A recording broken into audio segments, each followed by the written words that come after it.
과학과 더 가까워지는 시간 금요일의 과학터치 시작하겠습니다. 오늘 강연해 주실 경북대학교 의예과 이병헌 교수님 모셔보겠습니다. 큰 박수 부탁드립니다.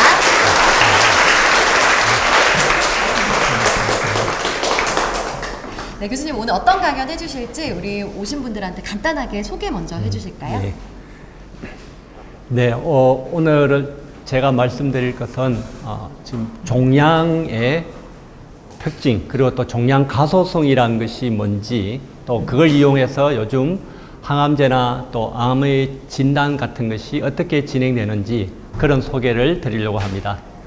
네, 그럼 교수님 내려와서 준비해 주시면 될 것 같고요. 저희 강연 들으시고 강연 마지막에는 질의응답 시간도 준비되어 있습니다. 궁금한 질문들 있으시면 미리 메모해 놓으셨다가 강의 끝나고 질의응답도 같이 해주시면 감사하겠습니다. 그럼 박수로 강연 들어보도록 하겠습니다.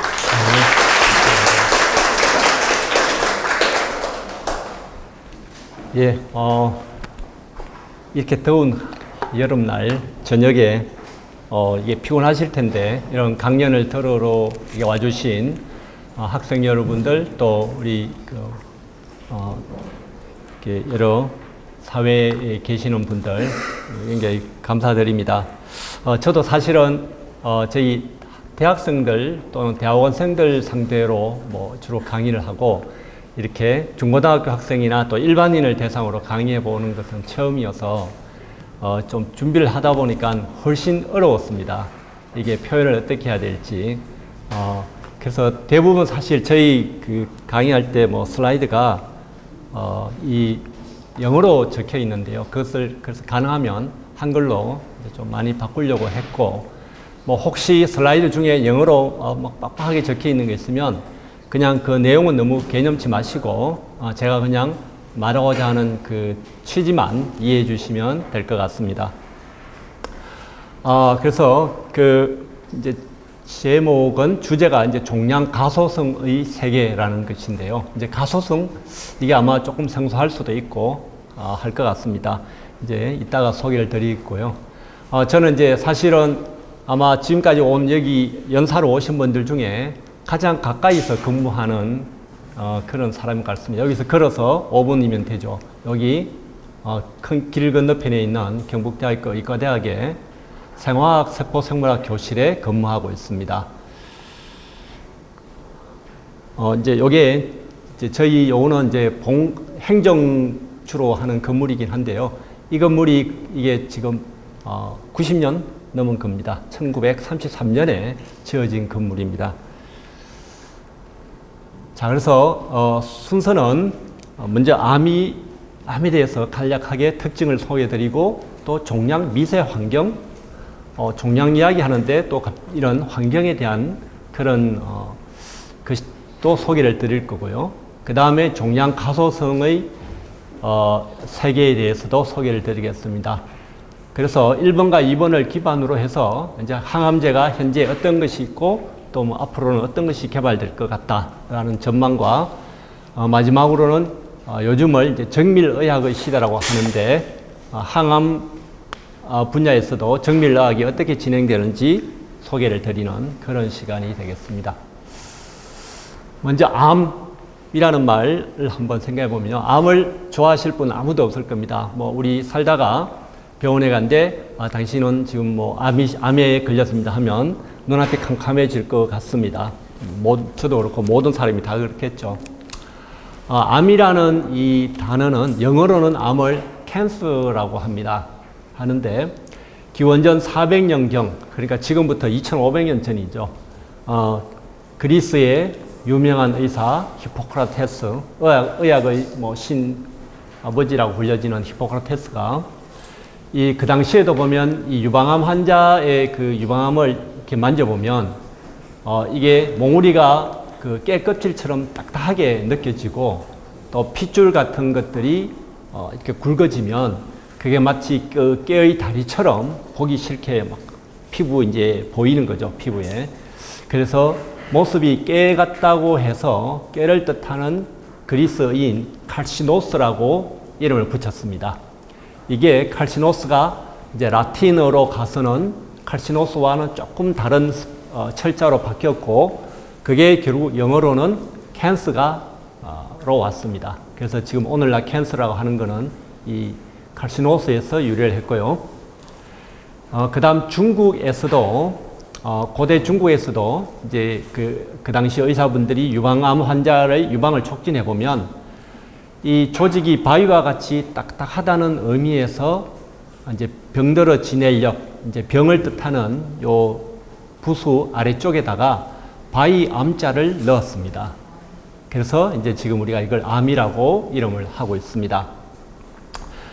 그리고 지금 말씀드린 것은 그냥 이 약간 여담인데, 그래도 어떤 이 한의학 교수님 중에 이제 암을 연구하시는 분이 있는데, 이제 이 글자를 보면 암이 이제 뒤에도 나오지만 암은 무지 빨리 자라고 또 굉장히 식성이 좋아서 영양분을, 포도당을 많이 먹습니다.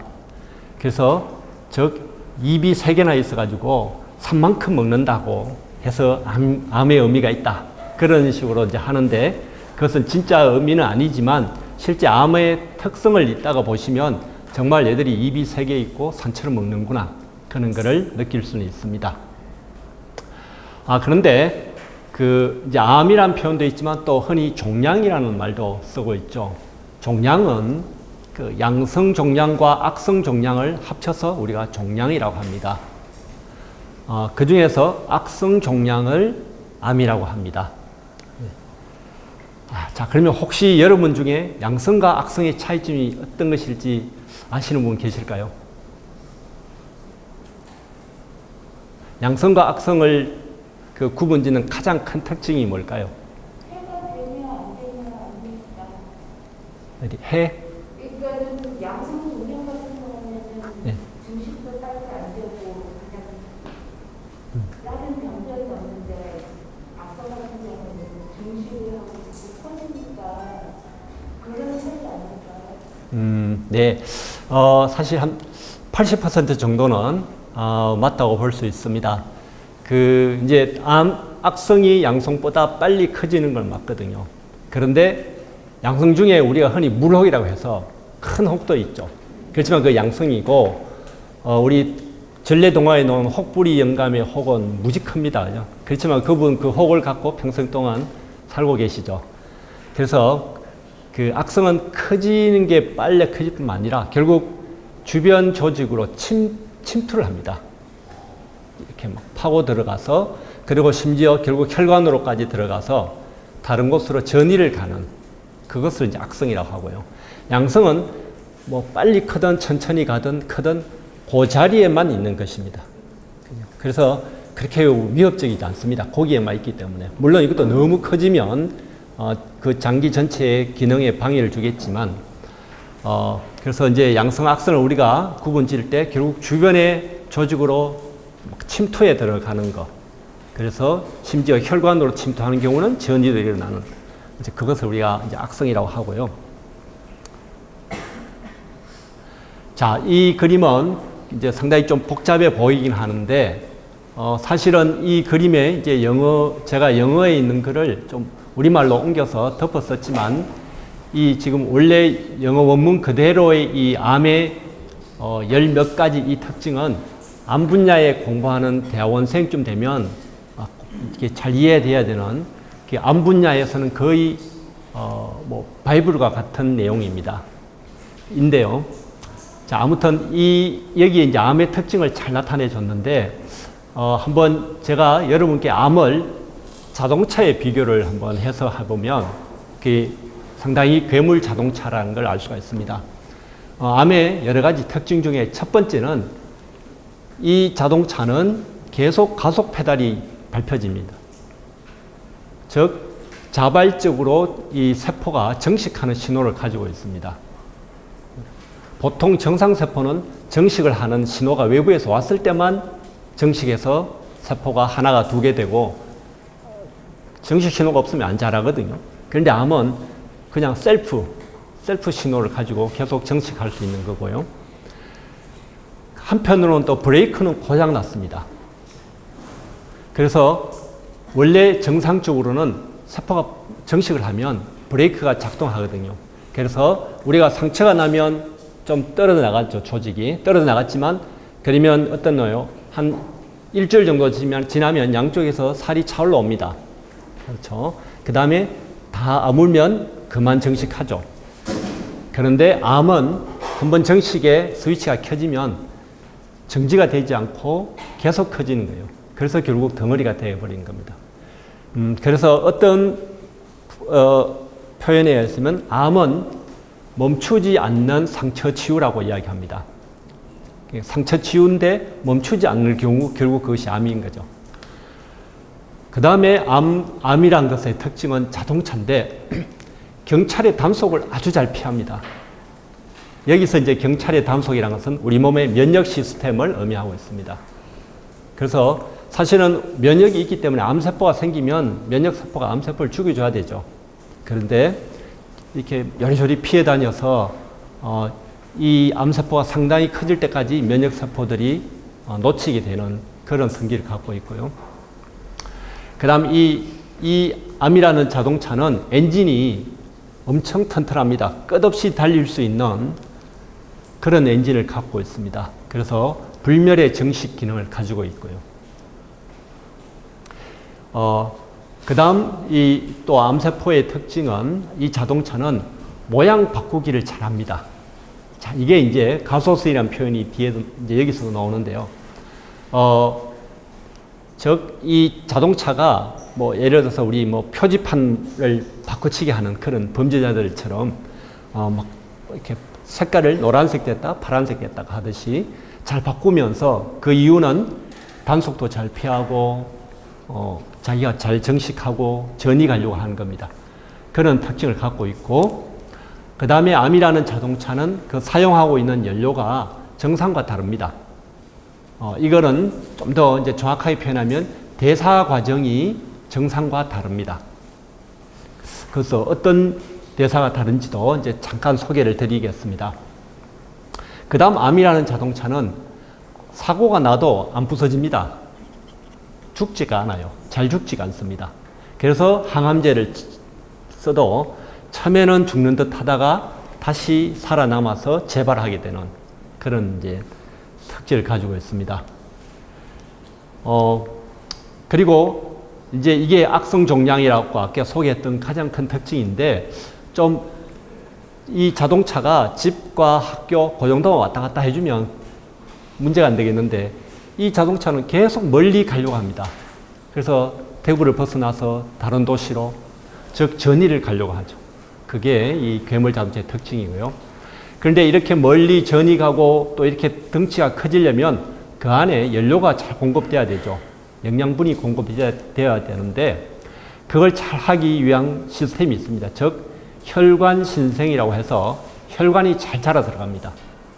그래서 이런 특징들을 갖고 있는 그런 괴물 자동차다, 이렇게 표현을 할 수가 있겠습니다. 자, 그래서 여러분들이 이제 이미지에서 자동차 중에 좀 이런 이상한 자동차와 연관을 해서 연상해서 이제 암의 특징을 이해한다면, 하고 계시면 굉장히 보통 사람 이상의 지식을 갖고 있게 되겠습니다. 자, 조금 더 이제 또 어려운 부분으로 들어가겠는데요. 종양 미세 환경이라는 것을 말씀드리겠습니다. 즉 우리가 종양, 암 조직이라고 하면 흔히 암세포가 대부분일 거라고 생각을 하죠. 물론 암세포가 여기 회색으로 나타내 있는 암세포가 많이 있습니다. 그렇지만 암세포만 있는 것이 아니고요. 다른 기질의 세포들도 있습니다. 거기에는 이 기질 세포에는 이제 지금 영어로 적혀 있어서 아직은 이해가 어려우시겠지만 여기 있는 섬유화 세포, 또 대식 세포 등과 같은 다른 세포들도 암세포 주변에 많이 있고요. 말씀드린 대로 혈관이 자라 들어와 있기 때문에 혈관 내피세포도 있고, 자, 이런 스필이 있고요. 또 이 기질의 성분 중에는 대장암 같은 경우는 사실 장내 미생물, 장에 있는 미생물들도 있고, 또 엑소좀이라고 해서 아마 처음 들어보셨을 겁니다. 여러분 엑소는 들어보셨겠지만 그 보이그룹 엑소는 아시죠? 엑소좀이라는 것은 또 이렇게 있습니다. 물론 눈에 안 보일 만큼 작은 입자들입니다. 이런 것들도 가득 있고요. 자, 이런 미세한 환경을 갖고 있는데 이런 것을 종양 미세 환경이라고 하고, 종양 미세 환경에는 되게 특징적인 현상이 있는데 바로 삼저의 현상을 있습니다. 삼저. 이 에코의 환경이 삼저인데요. 뭔가 하면 저산소, 저 pH, 그러니까 산성이 높은 거죠. pH가 낮으니까. 그리고 저 포도당. 산소도 부족하고 pH도 낮고 포도당도 부족한 이렇게 삼저의 미세 환경의 이 종양 미세 환경의 특징입니다. 그러면 종양 미세 환경은 왜 삼저의 환경을 가질까요?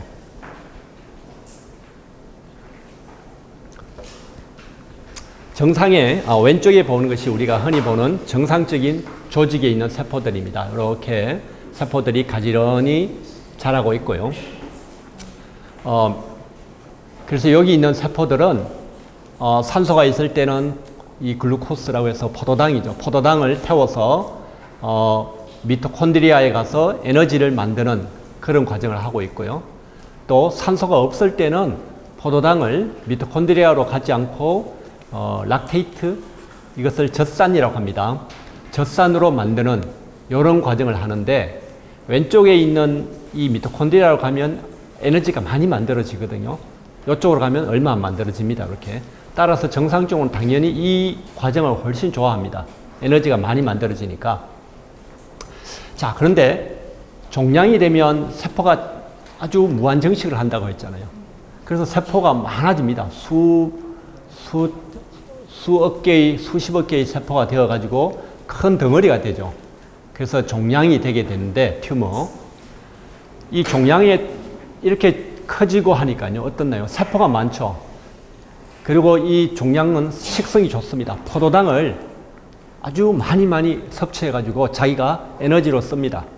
그래서 포도당이 부족하게 되고요. 그 다음에 이렇게 덩어리가 커지면 혈관이 자라 들어오긴 하지만 아무래도 이 전체 혈관 공급이 산소 공급이 부족하기 때문에 종양 조직의 깊숙한 쪽에는 산소가 늘 부족합니다. 저산소. 자, 그렇게 두 개의 특징이 있고요. 그 다음 마지막으로는 종양은 연료 소모가 아주 이상하다고 그 자동차 소개할 때 말씀을 드렸는데, 이 포도당이란 것이 사실은 연료입니다. 에너지를 만들 수 있는 연료인데, 암세포는 산소가 있든 없든 이 포도당이라는 연료를 미토콘드리아로는 5%밖에 안 보내고요. 95%를 젖산을 만드는 데 써버립니다. 사실 이거 에너지 면으로서는 굉장히 불리하거든요. 요리 가야 에너지 많이 만드는데 젖산 만들어 버리니까 에너지를 많이 못 만들어요. 그렇지만 암세포가 굉장히 이게 영리한 게, 조금 서고는 젖산 만들고 결국 이걸 소모해버리고요. 또 자기 주변에 있는 조직에 있는 포도당을 업테이크해서 이렇게 써버리니까 그 조직에 있는 포도당이 부족하게 되죠. 그러면 암 조직에는 암세포만 있는 게 아니라고 했죠. 원래는 암을 죽이려고 온 우리 몸에 면역세포들이 있습니다. 가서 나타나서 이제 암세포를 공격하려고 하는데, 에너지로 쓸 포도당을 암이 다 먹고 있는 거예요. 암이 그걸 이제 방해하는 거죠. 자기는 이렇게 표현하죠. 수박을 먹는데, 여러분, 수박을 보통 하얀 부분이 보일 때까지 끝까지 잘 먹고 그 다음 거 먹어야 되잖아요. 그런데 이 암세포는 한 두세 번 비워 먹고는 아직도 빨간 부분 많은데 버리는 거예요. 그래서 남아있는 한 바구니의 수박을 자기가 다 먹어버리죠. 그러면 면역세포도 몇 개 먹으려고 왔는데 부족하죠. 자, 그런 특징을 갖고 있습니다. 그래서 그러다 보니까 이 와버그 효과라고 하는데요. 이걸 발견한 사람이 이름을 따서 와버그 이펙트라고 하는데, 자, 젖산으로 대부분 만들어 버리니까 포도당은 적어지면서 젖산은 암 조직에 무지 많아집니다. 젖산은 산이죠. 그러니까 산이 많아지니까 pH가 내려가게 됩니다. 그래서 암 조직은 산성이에요. 약한 산성. 그래서 그런 특징을 갖고 있고요. 그 다음에 이 젖산을 많이 높이는 이유도 또 암한테 되게 유리합니다. 그래서 아주 일석이조 효과를 갖고 있는 거죠. 자, 그러면 이제부터 가소성 이야기를 해보겠습니다. 자, 여기 왼쪽 그림에 있는 거 누군 거 아시죠? 예. 트랜스포머 영화에 나온 그 범블비이죠. 그 주인공의 친구. 이 트랜스포머는 어떤가요? 빨리 달려야 할 때는 자동차로 가다가 이제 싸워야 할 때는 바로 로봇으로 바뀌죠. 자, 그 다음에 우측에 있는 사람은 엑스맨에 나오는 미스틱이라는 주인공입니다. 미스틱은 외모를 쉽게 바꿔버리죠. 지금은 뭐 약간 무서운 얼굴로 바뀌었지만, 예를 들어서 제가 지금 미스틱이라면 바로 앞에 앉아있는 우리 학생의 얼굴로 바로 순식간에 착 바뀌어버리고요. 그래서 친구들하고 막 본인인 척 하다가 그렇게 쏟게 만들죠. 자, 이 변신할 수 있는 능력, 그게 바로 가소성인 거죠. 가소성을 영어로는 플라스티시티라고 하고 한자로는 이렇게 씁니다.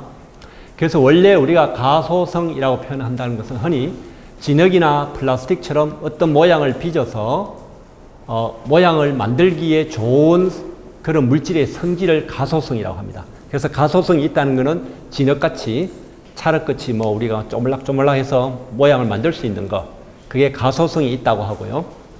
생물학에서 가소성이라는 것은 어떤 유전자형의 발현이 특정 환경 요인을 따라 특정 변화 방향으로 변화하는 겁니다. 즉 형질 전환할 수 있는 성질을 가소성이라고 하고 있죠. 그래서 뭐 이 미스틱의 능력이 바로 가소성의 대표적인 것이 되겠습니다.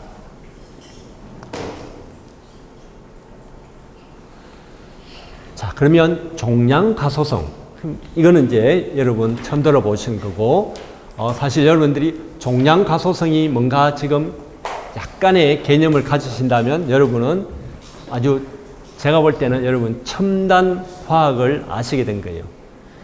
사실은 뭐 대학교에 있는 대학원생이나 연구자 중에서도 종양은 아시지만 종양 가소성 그러면 그게 뭔지 할 정도로 많이 알려진 사실은 아닙니다.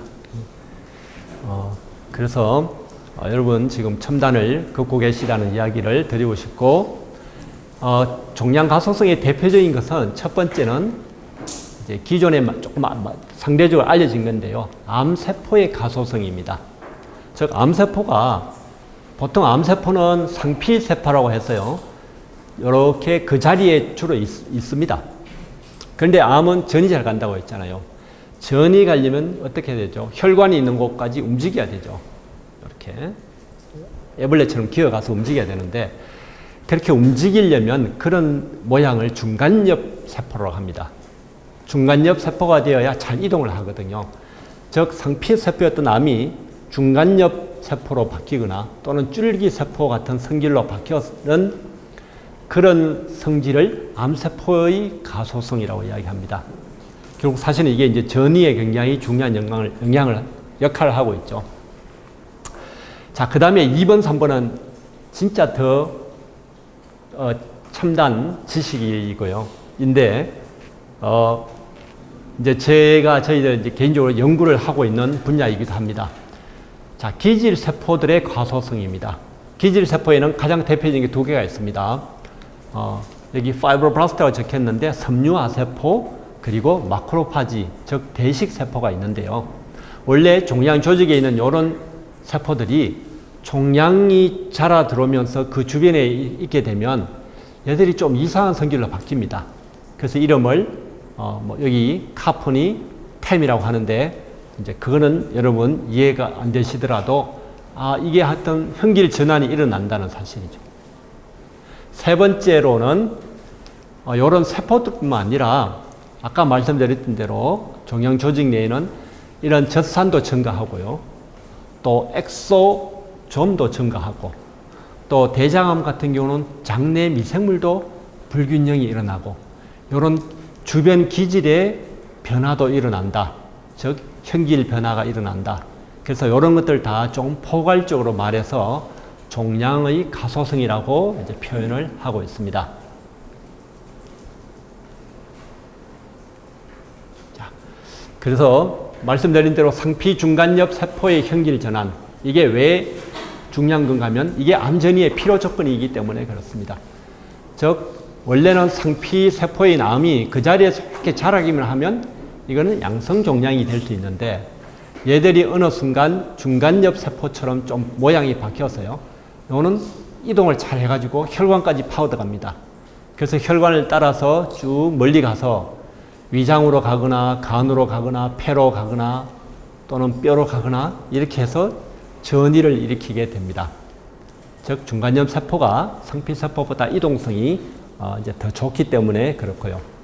그래서 이거를 조금 한번 여러분 더 이제 전문적인 표현을 하면 상피 세포의 E, 에피테리얼이라고 하는데요. E, 중간엽의 M, 그리고 형질 전환, 트랜지션의 T라고 해서 이것을 EMT 현상이라고 하고 있고, 암 분야에서 EMT 현상 때문에 암이 전이가 일어나는구나, 지금 그렇게 이해를 하고 있습니다.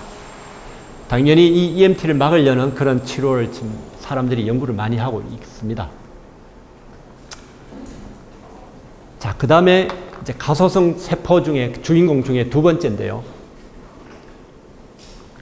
제가 대식세포랑 섬유화세포 두 개를 말씀드렸는데, 먼저 대식세포부터 말씀드리겠습니다. 이 종양연관 대식세포라고 하고요. 이제 표현, 우리말로 이렇게 했는데, 이게 사실 영어로는 Tumor Associated Macrophage라고 해서 TAM이라고 말을 하고 있습니다. 자, 아무튼 이거는 종양 조직에 있는 대식세포, 그렇게 생각하시면 됩니다. 원래 대식세포라는 거는요, 세균이라든지 암세포를 탐식해서 잡아먹고 제거해주는 그런 우리 몸에 경찰 역할을 하는 그런 면역세포입니다. 대식세포는. 그런데 종양 주변에 있는 종양연관 대식세포는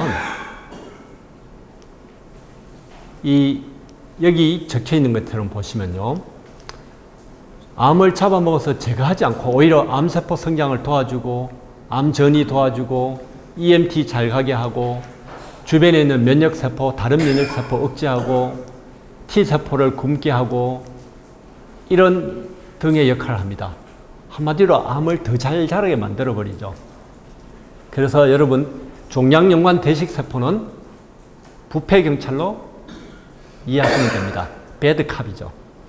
뭐 한때는 굿캅이었겠지만 종양 조직에 이제 암세포를 주기로 처음에는 왔어요. 처음에는 열심히 단속도 하고 좋은 경찰로 하다가 이 암 조직에 와보니까 암 조직에는 산소도 부족해요. 젖산이 많아서 산성도 높아요. 이런 조건에서 얘들이 부패경찰로 형질 전환이 된 겁니다. 가소성을 의해서 바뀌어버렸죠. 그래서 저는 이 저산소와 젖산이 바로 암이 이 경찰을 부패경찰로 만드는 뇌물에 해당한다고 이제 여러분 표현을 하고 있습니다. 즉, 대식세포가 이 젖산 받아가지고 그만 이런 일을 해버린 거죠. 자, 또 다른 공범이 하나 더 있습니다. 종양 미세 환경에는 바로 그 전에 이거 더 나네요. 그래서 즉 뇌물이 젖산이라고 말했거든요. 여기 보시면 이게 좀 전부 영어로 되어 있고 굉장히 내용이 복잡하지만 제가 말씀드리고자 하는 요지는 여기 있는 암세포가 젖산을 많이 만든다고 아까 말씀을 드렸죠. 이 만든 젖산을 바로 대식세포에 주게 되면 대식세포는 이 젖산을 인식해서 세포 안에서 뭐라고 이렇게 적혀 있는 몇 가지 신호 과정을 거쳐서 얘들이 원래는 항종양 효과를 가진 그런 세포였는데 얘들이 반대로 종양을 도와주고 면역을 억제하는 나쁜 경찰이 바뀌게 된다는 것을 나타내고 있습니다. 즉, 젖산을 받았으니 단속 대신에 도와주려고 하고 있고요. 그리고 이 락테이트 만들 때 제가 앞부분에 설명드렸죠. 암세포는 포도당을 먹어서 대충 태우고 미토콘드리아로 안 보내고 젖산 만들어 버린다고 했잖아요. 따라서 주변에 있는 포도당을 많이 부족하게 만듭니다. 그래서 암을 공격하려고 왔던 면역세포들은 배가 고파요. 힘이 없습니다. 그러면 열심히 얘들하고 전쟁을 할 수가 없죠. 그래서 암이 워버그 효과를 이용해서 포도당을 젖산으로 바꾸면 말씀드린 대로 요 점에서 좋고 또 이 점에서도 좋으니까 본인한테 훨씬 유리한 겁니다. 그래서 포도당을 미토콘드리아로 봐서 에너지를 많이 만들지 않고 대충 만들고는 젖산으로 만들어 보내버리는 거예요. 예. 자, 그래서 젖산을 가지고 대식세포를 유혹하고 있습니다. 자, 그 다음에 이제 공범이 하나 더 있는데 바로 섬유아세포라는 것입니다. 자, 먼저 섬유아세포라는 것이 우리 먼저 조금 더 여러분 이해를 돕기 위해서 우리가 흔히 생활에서 볼 수 있는 것은 피부에, 지금 여러분 이 손에 보면 피부가 다들 탄력이 좋으시죠? 좋으신 분도 있을 텐데, 우리가 이런 피부에 이런 탄력을 유지하고 있고 또 외부로부터 이런 누가 이렇게 밀어서도 모양을 유지할 수 있는 것은 바로 피부 아래쪽에 있는 요 섬유화 세포들이 콜라겐, 엘라스틴과 같은 단백질, 세포의 기질을 만들어서 여기 쌓아주기 때문에 그렇습니다. 이런 기능을 하는 게 섬유화 세포예요. 그래서 우리 피부 탄력을 위해서는 콜라겐이 필요하고, 콜라겐 만드는 데는 섬유화 세포가 되게 좋은 세포입니다. 그런 세포죠.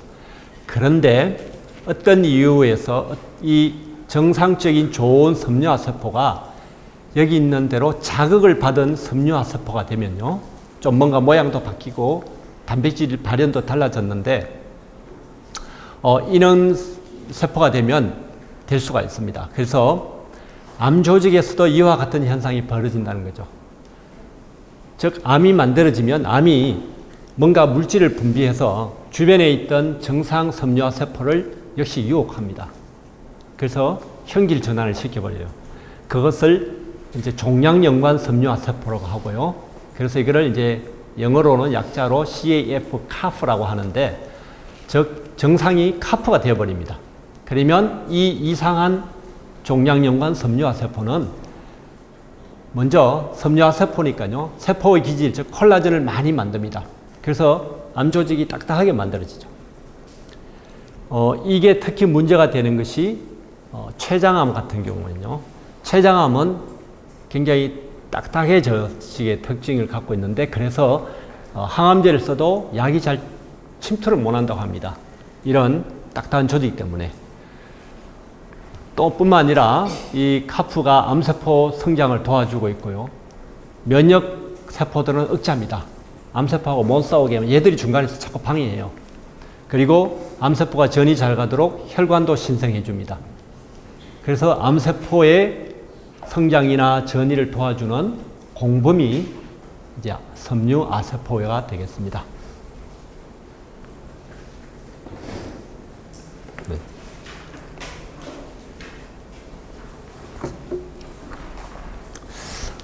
그리고 이제 장내 미생물, 아마 요즘은 여러분들도 장내 미생물 또 프로바이오틱스 이런 거 많이 들어보셨을 건데 되게 우리 건강에 중요합니다. 그래서 약간 여담이지만 뭐 저처럼 뭘 먹어도 마르는 사람, 또 여러분 중에 물만 먹어도 살찌는 사람, 그 차이가 뭐 흔히 우리가 동양의학에서는 체질이라고 표현을 했었는데, 요즘 과학이 밝힌 바에 의하면, 점점 더 밝힌 바에 의하면 장내 미생물이 달라 그렇습니다. 그렇죠. 그래서 이제 서로 이식도 해줍니다. 마른 사람의 장내 미생물을 살이 찐 사람한테 또 그 반대로 이식해주면 그 사람들의 체질이 바뀌어요. 저도 아마 그러면 물만 먹어도 살찔 수 있고 그렇게 될 수 있는데, 물론 그게 오래 가지는 않습니다. 이게 시간이 지나면 그 이식해준 미생물들이 이제 또 죽고 원래 또 그걸로 바뀌긴 하지만, 그만큼 지금 건강에 굉장히 중요하다고 알려져 있고요. 그래서 특히 대장암 같은 경우는, 대장암은 이제 장에서 생기는 건데요, 그 장에 있던 미생물들이 좀 뭔가 이 암의 발생에 영향을 준다고 되어 있습니다. 우리가 그 지방질이 많은 음식을 많이 먹으면요, 이 장내 미생물들이 담즙산 중에 2차 담즙산을 만들고, 이게 많아지면 이게 간에 있는 섬유화 세포를 자극해서 카프 같은 거를 유도한다고 합니다. 그래서 장내 미생물도 종양의 가소성 변화가 일어나는데 큰 영향을 하고 있고요. 심지어 요즘은 장에 있는 이 미생물이 만들어내는 물질이 혈관을 타고서 이 뇌까지 가서 요즘 일부 연구자들은 치매가 잘 걸리고 못 걸리는 것도 장내 미생물이 달라서 그렇다. 지금 그만큼 장내 미생물에 대한 연구가 활발합니다. 자, 그 다음에 가소성 변화를 일으키는 이제 물질의 마지막이 되겠습니다. 엑소좀입니다. 엑소좀은 원래 세포가 만들어내는 조그마한 나노 입자입니다. 지름이 이 정도 되는 나노 입자인데요. 그래서 세포가 만들어내서 주변에도 있고 또 어떤 거는 혈관 내로 들어가서 혈액 내에 많이 떠돌아다닙니다. 그래서 불과 10 몇 년 전만 해도 이 엑소좀은 세포가 만들어서 바깥으로 버리는 쓰레기 봉지라고 생각했어요. 자기 안에 필요 없는 것 갖다 버리는. 그런데 최근에 알고 보니까 그 안에 쓰레기가 든 게 아니고 RNA, 단백질 등이 많이 들어있고 이 엑소좀이 혈관을 타고서 멀리 있는 세포에 가서 갖고 있는 이 단백질을 전달해 준다고 합니다. 즉 세포와 세포 사이에 전달해 주는 택배 아저씨 역할을 한다는 거예요. 택배 기사 역할을 하고 있다는 겁니다. 그래서 요즘 이 엑소좀에 대해서 사람들이 굉장히 관심을 많습니다. 왜냐하면 단백질이나 RNA를 전달할 수 있는 물질이고요. 또 우리 몸에 혈액 내에 이 엑소좀이 무지 많습니다. 혈액 1cc 안에 엑소좀은 조 단위로 있습니다. 그래서 사실 이것도 제가 또 자꾸 여담을 하는데 우리 혈액 수액 받을 때 ABO만 맞추잖아요. 그러면 공여자의 혈구 세포만 받는 게 아니고 그 사람의 혈액에 있는 엑소좀도 내 몸속에 들어옵니다. 그래서 그만큼 그 엑소좀의 역할이 컸을 거라고 지금 생각을 하고 있습니다. 자, 그래서 이 내용은 복잡지만 그냥 간단하게 이것만 말하고자 했습니다. 근데 암세포가 만들기는 엑소좀도 있고 정상세포가 만드는 엑소좀도 있는데요.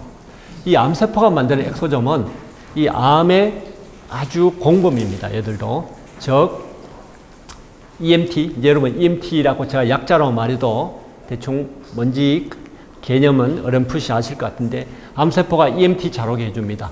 전이 잘 가게 한단 말이죠. 또 암세포 엑소좀 안에는 카프나 템이 템으로 잘 바뀌도록 하는 물질도 가 있습니다. 또 카프가 만들어내는 엑소좀에는 항암제의 내성을 잘 갖도록 해주는 그런 물질도 들어있습니다. RNA가 들어있어요. 그래서 서로 누이 좋고 매부 좋은 식으로 암세포랑 카프랑 템이 서로 이 엑소점을 주고받으면서 막 도와주고 그런 물질들을 전달해 준다는 거죠. 자, 그래서 엑소점도 암세포가 만드는 엑소점도 상당히 우리가 좀 제어를 해야 되는 그런 공범이 되겠습니다. 그리고 엑소점에 특히 최근에 이것도 알려진 첨단 과학 지식이긴 한데요.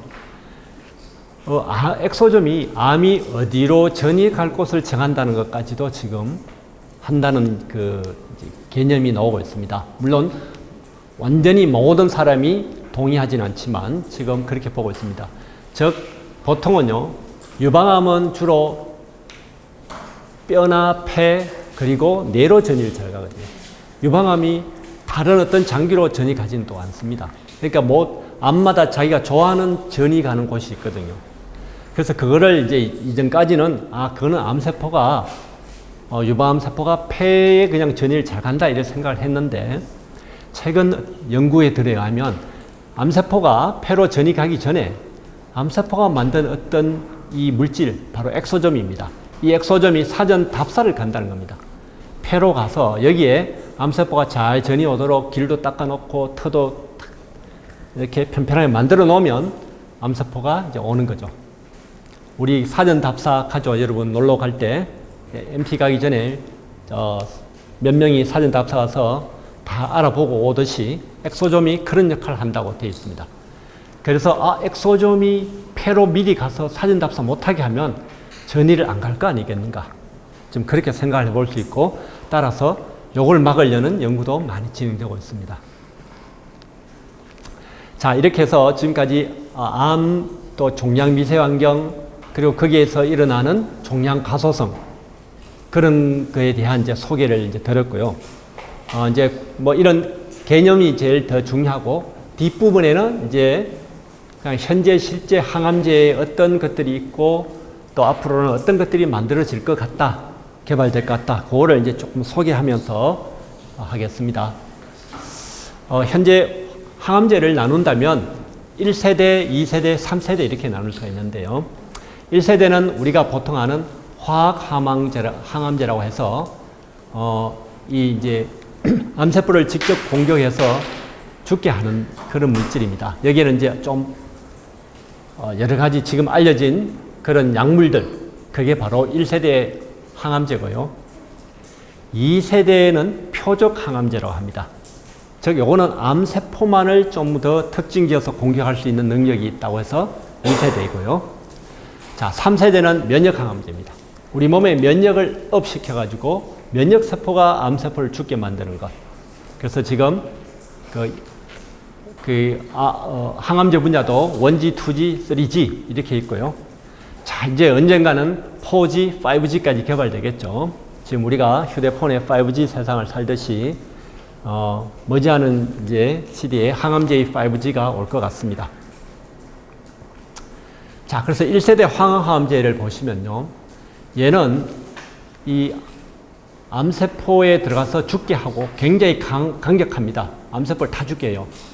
그런데 1세대 항암제들의 작용 기전은 빨리 정식하는 세포를 죽게 합니다.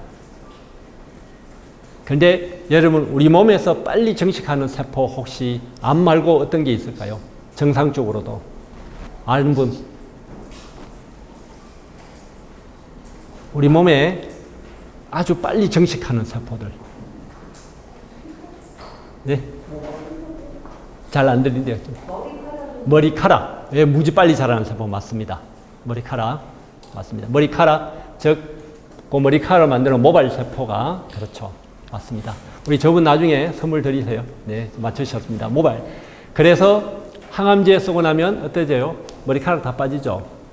그래서 보통 드라마에 주인공이 머리를 깎고 빵모자를 쓰고 나타나는, 예, 보통 그렇게 되죠. 특히 막 평소에 긴 머리에 굉장히 멋졌던 사람이 이제 머리 팍 깎게 되고.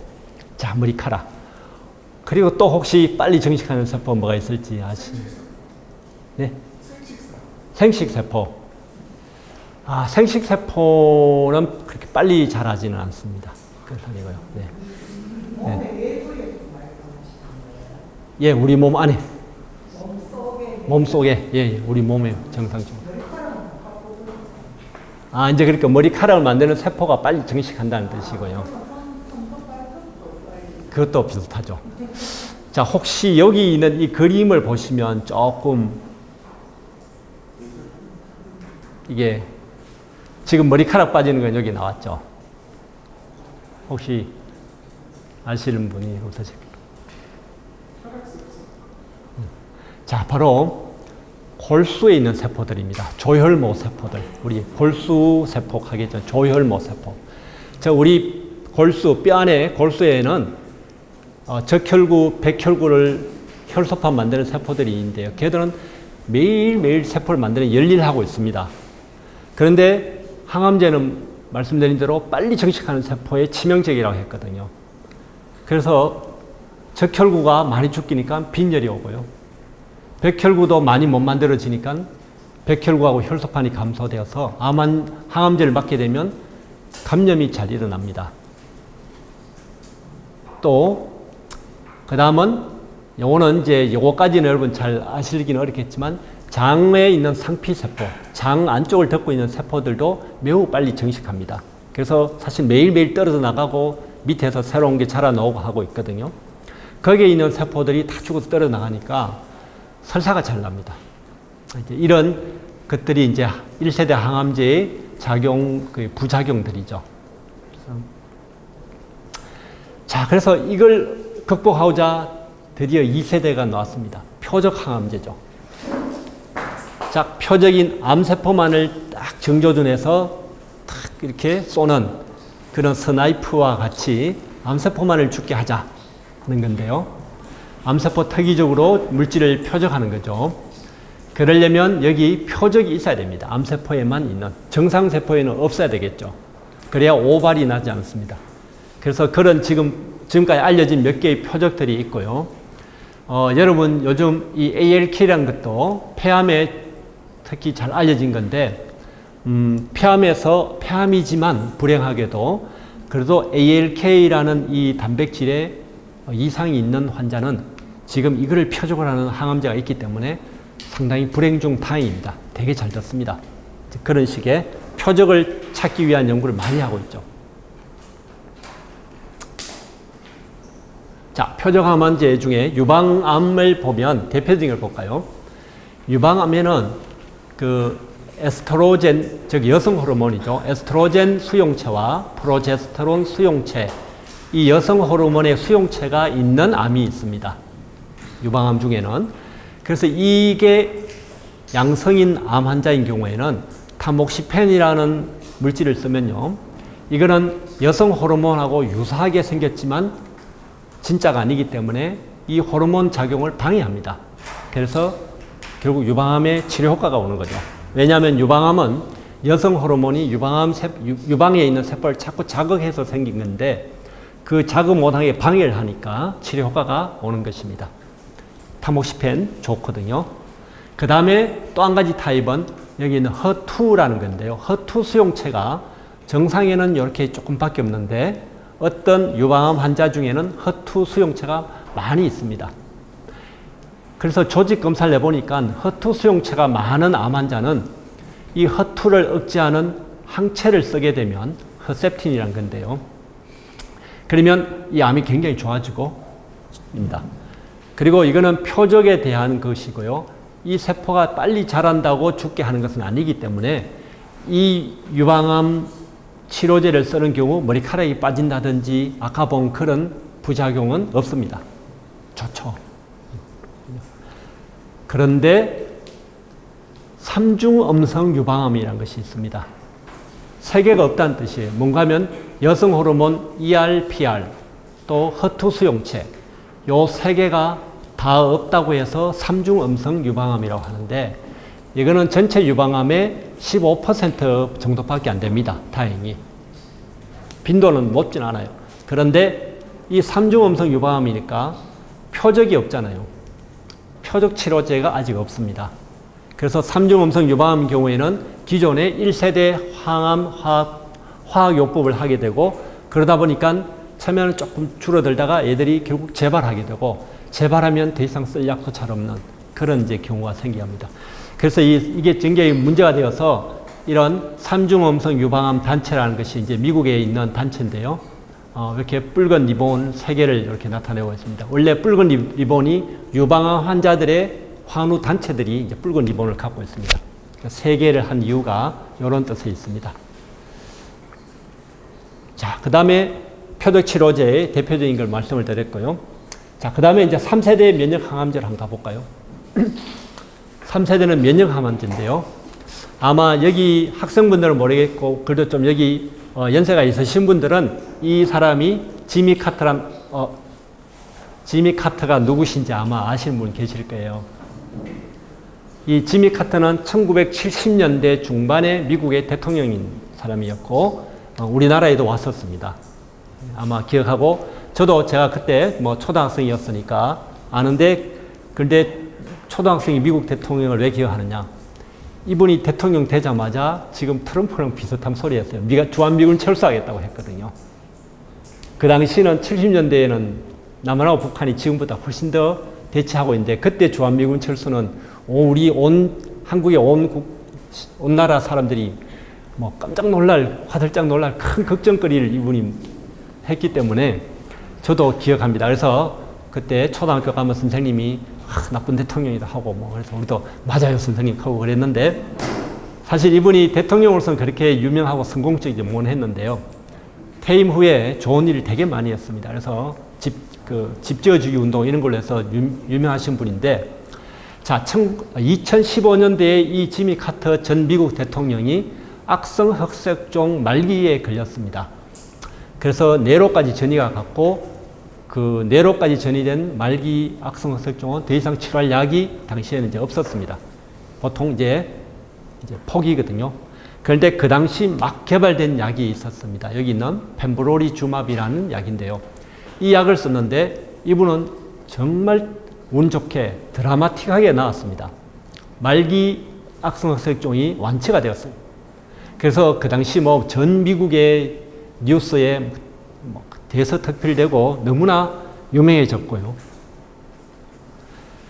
왜 그런 효과가 나왔냐? 그게 바로 그때 나온 것이 면역 관문 단백질입니다. 방금 말씀드렸던 그 펜브로리주맙이라는 약물은 항체인데요. 이 PD-1이라는 단백질, 면역 관문 단백질을 억제하는 항체입니다. 즉, 우리가 옛날 과거로부터 계속 면역 치료하고 싶었어요. 왜 T셀이 있는데 암세포를 죽이지 못할까? 그래서 많은 면역을 통해서 암을 치료하고자 했지만 실패했거든요. 그것의 원인을 찾은 것이 바로 면역 관문 단백질입니다. PD-1, CTLA4, PD-L1이라는 요 세 개의 면역 관문 단백질을 이 T세포가 이 암세포를 막 공격하고 있는데 얘들하고 얘들끼리 만나면 악수를 해버리면 T세포가 그만 자기 일을 안 합니다. 이제 쉬는 거예요. 나 이제 지쳤다. 피곤하다. 그래서 옆에 암세포가 있는데 공격 안 하고 가만히 있어요. 그걸 이제 탈진한 T세포 이렇게 표현하는데요. 탈진에 들어가 버립니다. 그런데 그걸 이제 차단했기 때문에 그런 좋은 치료가 나타났고요. 그래서 이런 면역 관문 단백질을 발견했고 그게 그렇게 너무나 획기적으로 항암 효과가 좋아서 이걸 발견한 이 앨리슨과 혼조 교수 이분들이 2018년도에 노벨 생리의학상을 수상하게 되었습니다. 자, 그래서 지금 이 면역 관문 단백질 억제하는 이 키트루다라는 약 이런 것들 다 항체인데요. 항체는 기적의 항암제로 지금 보고 있습니다. 너무나 듣는 사람한테는 효과가 좋습니다. 부작용도 없습니다. 거의 없습니다. 좋죠. 그런데 아쉬운 거 있습니다. 전체 암 환자의 25%만 듣습니다. 4분의 1만 듣는 거죠. 나머지 4분의 3은 듣지 않는 게 그게 이제 문제고 당연히 또 많은 이런 연구자들이 25%를 50% 이상으로 올리려고 막 연구를 하고 있죠. 어떻게 하면 좋아질까? 인데요. 하여튼 지금은 이게 뭐 기적의 항암제고 모든 병원에 가면 이제 암에 이 약들을 안 쓰는 경우가 없습니다. 자, 이제 그 다음은 제가 아마 앞으로 이제 개발될 4G, 5G의 항암제에 대해서 잠깐 소개를 드리겠습니다. 제가 열심히 종양의 공범인 또 부패경찰을 말씀드렸죠. 종양연관 대식세포를 표적으로 해서 얘들이 공범을 방해하면 물론 기존의 항암치료도 암세포를 죽이지만 아무리 암세포를 죽여도 주변의 공범들이 자꾸 살게 도와주니까 얘들까지 같이 잡자. 뭐 표현을 한다면 어떤 마피아 두목을 잡는데 두목도 잡아야 되지만 그 두목 주변에 도피하게 도와주는 그 사람들까지 같이 잡아야지 소탕이 되겠죠. 아니면 다시 또 재발하듯이 다시 또 이제 범죄가 생길 테니까 그래서 이제 그런 항암제가 나오지 않겠나. 즉 대식세포가 종양으로 못 오게 하거나 또는 얘들을 다시 국합으로 바꾸어 주거나 참교육시켜서요. 또는 참교육에서 국합이 안 될 바에는 아예 죽여버리자. 뭐 지금 이런 시도를 하고 있습니다. 그래서 여기 있는 내용은 너무 복잡하지만 그까지는 우리 아실 필요 없을 것 같고 여기 있는 내용이 이제 제가 그 표현을 이렇게 했습니다.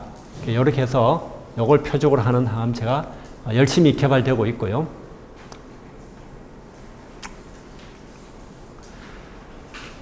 그 다음 또 차세대 항암 치료제가 될 것은 바로 엑소좀이 아닐까 생각합니다.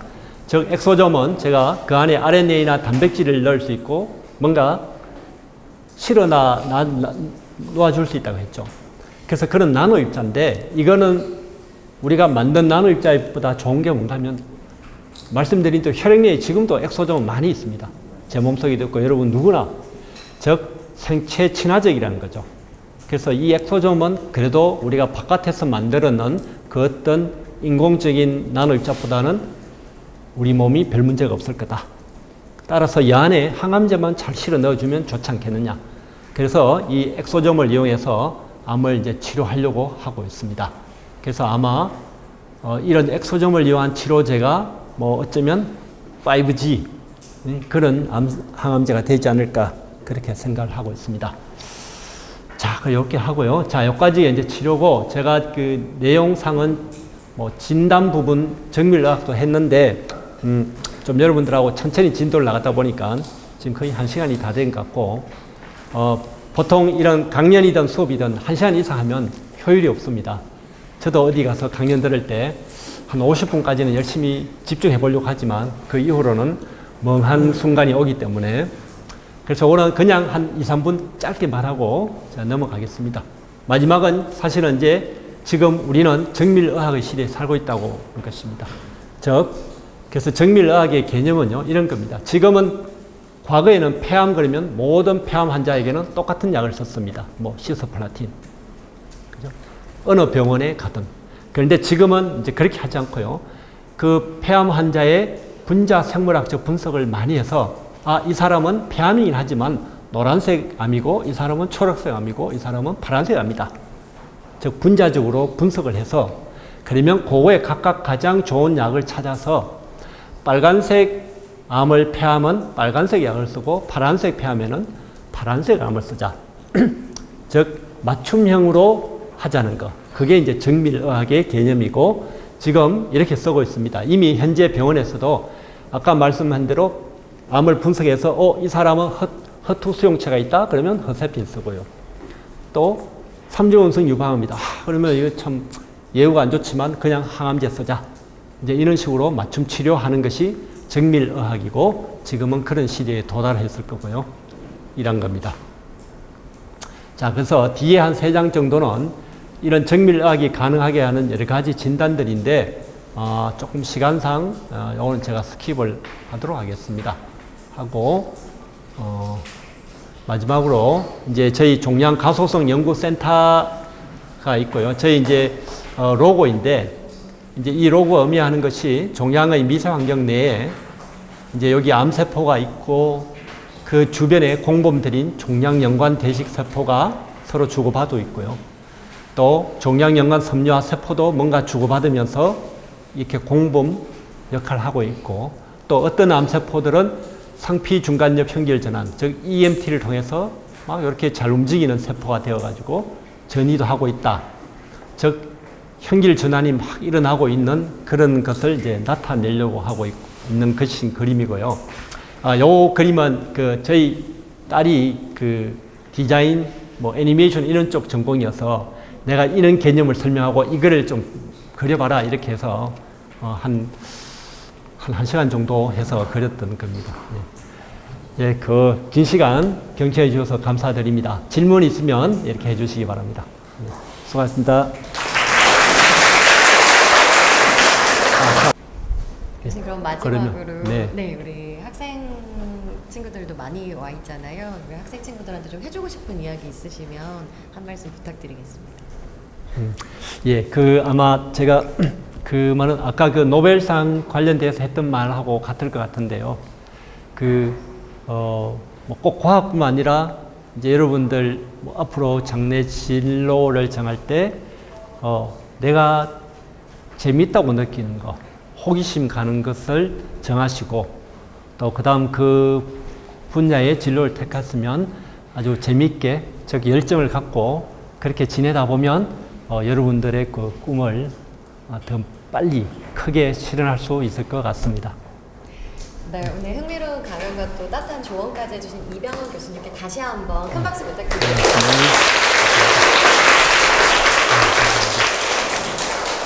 네, 금요일의 과학터치 오늘 여기까지입니다. 저희는 다음 주 이 시간에도 또 강연이 준비되어 있으니까요. 함께해 주시면 감사하겠고요.